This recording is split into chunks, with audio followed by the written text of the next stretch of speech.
DIY, Bapak Dr. Andes Beni Suharsono MSI, yang kami hormati pendiri dan ketua pembina Yayasan Satu Nama, Bapak Metodius Kusuma Hadi, yang kami hormati Direktur Eksekutif Yayasan Satu Nama, Bapak William Epipideli, para narasumber, dan semua peserta yang berbahagia. Selamat datang di acara Launching Mental Health and Disability Institute of Satu Nama atau MHDIS dan webinar Literasi Kesehatan Mental dan Disabilitas untuk Indonesia yang Inklusif.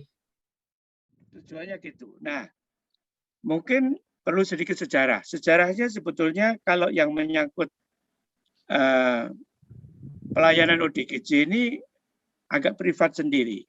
Saya mengalami tahun 2012 waktu Merapi meletus itu, kumpulan anak-anak di kompleks perumahan saya itu pada datang ke dekat sungai karena rumah saya di dekat sungai dan membawa anjing 2 dan mengusir gelandangan gila. Saya mendengar rame-rame itu, saya keluar ke pintu gerbang, kemudian saya lihat, loh, oh, ini luar biasa. Luar biasa dalam mengerti bahwa manusia sudah dipandang tidak sebagaimana manusia biasa. Diantar oleh anjing, dan anjingnya ikut mengusir orang gila ini. Saya bilang kepada mereka semua, sekalian kalian pulang. Ya, saya tahu orang tuanya masing-masing dan itu. Jadi kalian pulang, bilang sama Bapak bahwa sekarang sudah di rumahnya Pak Med. Kemudian saya baru upokoro orang gila itu. Bagi saya itu sangat personal, tapi juga sangat impresif. Bahwa manusia tidak dipandang lagi sebagai manusia. Ini penghinaan yang luar biasa menurut saya. Maka berputar di kepala saya, kita harus melakukan pelayanan semacam ini. Juga global, yang diatur dalam Peraturan Gubernur Nomor 34 dan sudah dilakukan review dengan Peraturan Gubernur Nomor 86 Tahun 2019 tentang Rencana Aksi Daerah Tujuan Pembangunan Berkelanjutan DIY yang melibatkan multi pihak untuk mencapai tujuan SDGs yang ditujukan untuk semua orang. No one left behind. Tidak ada yang ditinggalkan. Kalau dalam bahasa Jogjanya, sedaya dipun gatosaken, mboten wonten ingkang pun lirwakaken. Jadi bahasa Jogjanya begitu. Sehingga Ibu Bapak termasuk di dalamnya pemerintah daerah DIY juga berpandangan bahwa hak asasi manusia bersifat universal. Perlu dilindungi, perlu dihormati, dan juga dipertahankan. Sehingga penghormatan, perlindungan, dan pemenuhan hak kelompok rentan seperti lanjut usia, penyandang disabilitas harus dijalankan oleh negara bersama seluruh unsur masyarakat untuk mewujudkan taraf kehidupan yang lebih berkualitas, adil, sejahtera, lahir dan batin, serta bermartabat. Pertama, tentu saja karena ini dilihat oleh Satu Nama, maka kemudian ada Pak Direktur Pak Willy sebagai Direktur Eksekutif Satu Nama yang nantinya akan membawa materi terkait dengan peran CSO. Dalam hal ini Satu Nama sejauh ini bagaimana upaya yang dilakukan untuk mewujudkan Indonesia yang inklusif melalui MHDI ini gitu. Lalu narasumber yang kedua adalah Ibu Evi. Selamat siang Bu Evi. Beliau adalah editor Desk Humaniora Harian Kompas atau jurnalis Harian Kompas. Nanti Bu Evi akan memaparkan kepada kita perspektif media dalam hal ini melihat isu kesehatan mental maupun disabilitas secara umum. Lalu kemudian ada Ibu Monik. Beliau adalah dosen dari Fakultas Psikologi Universitas Sanata Dharma Yogyakarta. Karena dari perguruan tinggi, nah ini kita ingin mendengar nih paparan dari beliau terkait dengan peran perguruan tinggi ya sebagai lembaga pendidikan tinggi dalam literasi kesehatan mental termasuk disabilitas kepada publik. Lalu tak ketinggalan juga narasumber kita yang berikut adalah Ibu Angki Yudhistia dari staf khusus Presiden bidang sosial yang nanti akan memberikan materi kepada kita terkait dengan perspektif penyandang disabilitas atau difabel dalam memotret Indonesia yang inklusif itu seperti apa?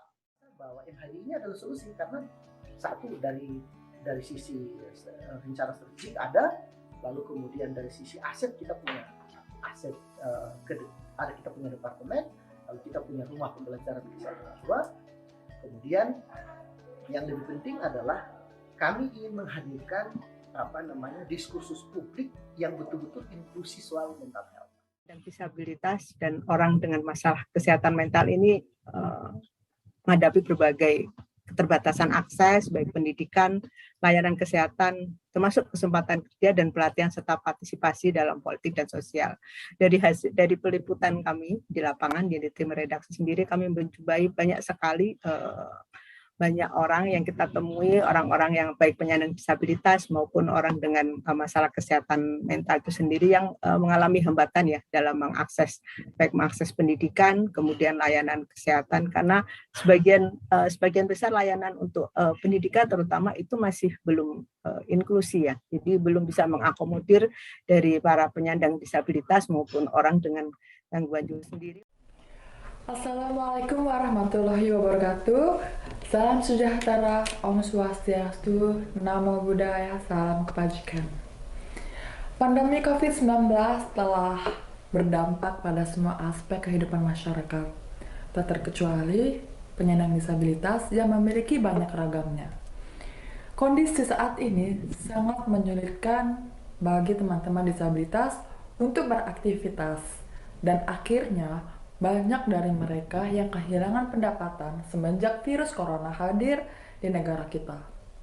Nyatanya, fakta tersebut bukan satu-satunya yang menjadi kendala bagi penyandang disabilitas.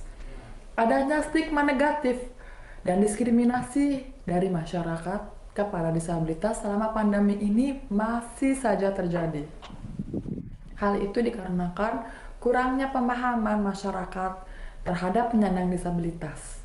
Padahal pemerintah bersama Dewan Perwakilan Rakyat atau DPR telah mengeluarkan Undang-Undang Nomor 8 Tahun 2016 tentang penyandang disabilitas. Itu menandai perubahan paradigma terhadap isu penyandang disabilitas, yakni disabilitas bukan lagi dipandang sebagai objek penerima bantuan atau charity base, namun sebagai subjek yang harus dipandang dan dihormati dari kacamata hak asasi manusia atau human right based. Undang-undang tersebut mengamanatkan bahwa semua penyandang disabilitas harus dipandang sebagai manusia yang masuk dalam rancangan pembangunan nasional, karena menjadi penting sekali sosialisasi dan literasi digital mengenai perubahan paradigma tentang disabilitas, terlebih di tengah pandemi ini. Terjadi dalam keseharian kita. Nah, kita akan lihat bentuk stigmatisasi yang pertama. Slide berikutnya, Mbak atau Mas. Yang pertama adalah inferiorisasi. Jadi ini sikap dan cara pandang yang menempatkan individu dengan disabilitas sebagai individu yang dipandang lebih rendah martabat atau kapasitasnya dibanding individu yang tidak difabel. Sebagai contoh barangkali kita masih ingat gitu ya, ini ada liputan Kompas, terima kasih Mbak Evi dan timnya.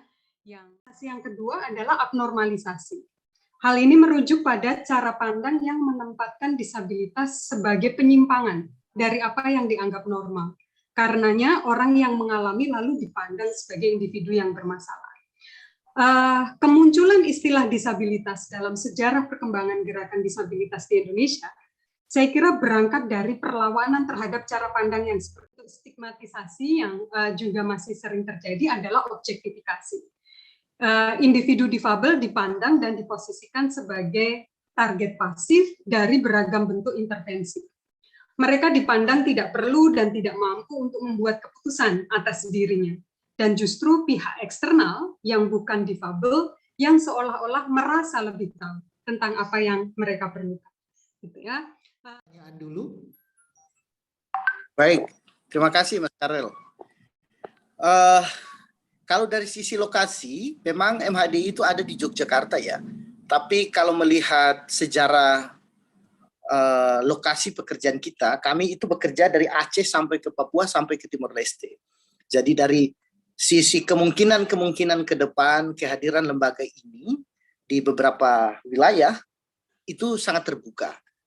Ini sangat bergantung pada rencana internal kami tentang MHDI ini. Jadi untuk sementara memang layanan MHDI ini terpusat di Yogyakarta, tapi kalau melihat jasa-jasa yang program dan kegiatan yang dibuat oleh teman-teman di MHDI, itu tidak menutup kemungkinan ada kolaborasi dengan pihak-pihak di luar Jogja, termasuk CSO lokal untuk melakukan diskursus dan kampanye, termasuk juga penguatan di tingkat basis yang berhubungan dengan orang dengan gangguan jiwa atau orang yang mengalami difabel karena kusta. Kemudian dalam hal ini untuk aspek media massa sendiri ya.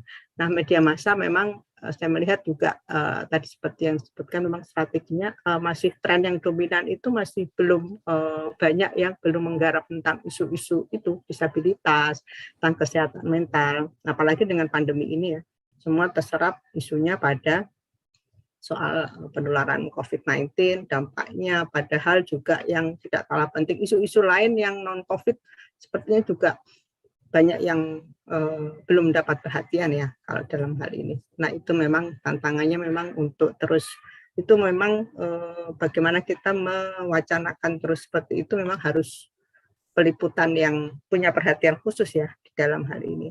Tangkap pertanyaan ini kira-kira begini ya. Kenapa sih kalau untuk isu seputar disabilitas, khususnya disabilitas mental dan psikososial ini, tampaknya kok sulit gitu untuk membuat isu ini itu bisa menggerakkan solidaritas yang lebih besar gitu. Kenapa isu ini seperti berputar terbatas pada lingkaran-lingkaran tertentu?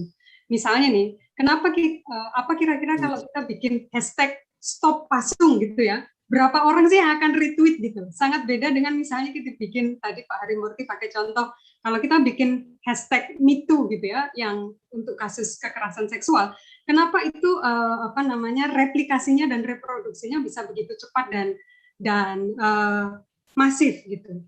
Nah, pertanyaannya adalah kenapa begitu gitu ya, dan apa yang bisa dilakukan untuk membuat isu ini mampu menggerakkan solidaritas yang lebih luas.